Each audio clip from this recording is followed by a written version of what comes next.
আজকে হচ্ছে রবিবার আর কালকে মানে শনিবার দিনকে আমাদের বাড়িতে আমার একটা পিসি আর তার পুচকেটা এসেছিল, মানে পিসিটার মেয়ে এসেছিল। তো আজকে ওরা বাড়ি চলে যাবে। কাল থেকে যেহেতু ওরা আছে, বাড়িটা বেশ ঘরটা বেশ ভালোই জমজম করছে। সকালবেলাটা করে এখানে দেখো আমাদের এই জমিটাতে কড়াই শাক বুনেছিল, বেশ ভালোই বড় বড় হয়ে গেছে, তাই একটা বড় মা আমাদের কড়াই শাক কেটে দিচ্ছিল। আর বাবাই তো আজকে সকাল সকালই চলে এসেছিল, আজকে রবিবার বলে। আমরা সবাই মিলে দাঁড়িয়ে দাঁড়িয়ে দেখছিলাম কড়াই শাকগুলো কাটা। আর আজকে রবিবার বলেই এই বিস্কুটওয়ালাটা এসেছিল। কাকুটা প্রত্যেক রবিবারেই আসে, তো কোনটা কি নেবো না নেবো সব দেখা হচ্ছিল।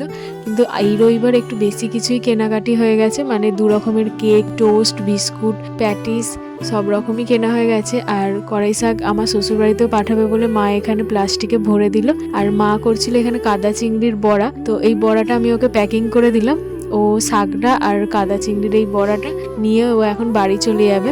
ও আসে সপ্তাহে একদিন আমার সাথে দেখা করতে, রবিবারে দুবেলাই আসে, তারপরেও চলে যায়, খাওয়া দাওয়াও করে না। আর আমার শাশুড়ি মা এইদিকে দেখো আমার জন্য আপেল আর আমাদের একটু চাষ করেছিল ধনেপাতা আর এখানে মূলো শাক সব পাঠিয়েছিল, তো ওইগুলোও নিয়ে এসেছিল। আর দুপুরবেলাটা করে আমাদের রান্না হয়েছিল এই যে আমাদের চাষের প্রথম কড়াই শাক ভাজা খেলাম, আর মাংস, আর ছিল কাদা চিংড়ির বড়া, আর লাস্টে ছিল তেঁতুলের টক।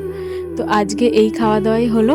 আর অনেক দিন ধরেই বলা হচ্ছিল আমাদের বিছানার গদিটা করা হবে বলে বড় ঘরের, তো আজকে এই বালিশোলাটা এসেছিল বলে পাপাও ঘরে ছিল, তার জন্য এই গদিওয়ালাটাকে দিয়ে আমাদের বিছানার গদিটা করানো হচ্ছিল। দেখো করতে করতে পুরো একদম বিকেল হয়ে গেছে, আস্তে আস্তে তো সূর্যি মামাও ডুবে যাচ্ছে। আর আমরা এখানে সবাই মিলে বসে বসে দেখছিলাম যে কিরকম কি করছে, বানাচ্ছে।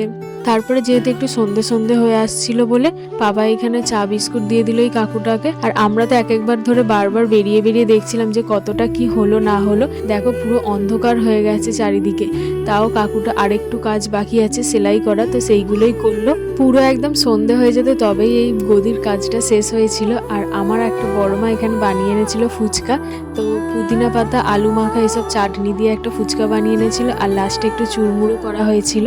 আর ও এসেছিল আবার সন্ধ্যেবেলাটা করে, তো মাছ পাঠিয়েছিল আমার শাশুড়ি মা, তো ওই মাছটা নিয়ে এসে ও ফ্রিজে রাখছিল। আর এই পুচকেটা তো ট্রেন দেখতে এত ভালোবাসে, তো এখানে বাবাইয়ের কোলে উঠেই ও ট্রেন দেখতে লেগে গেছে বাইরে বেরিয়েই এত ঠান্ডায়। আর এখানে দেখো যেই ও বলেছে গাড়ি নিয়ে ঘুরতে নিয়ে যাবে, তো কাঁধে এই ব্যাগটা নিয়ে নিয়েছে আর ওর কোল থেকে নামবে না। এবারে ও এখন বাড়ি চলে যাচ্ছে, একটু আদর করে দিলাম ওকে। আর সবাই মিলে ওদেরকে একটু ছাড়তে যাচ্ছিল রাস্তা অব্দি। আর লাস্টে এই যে বাবাইও চলে গেল, আবার দেখা হবে সেই 1 সপ্তাহ পর।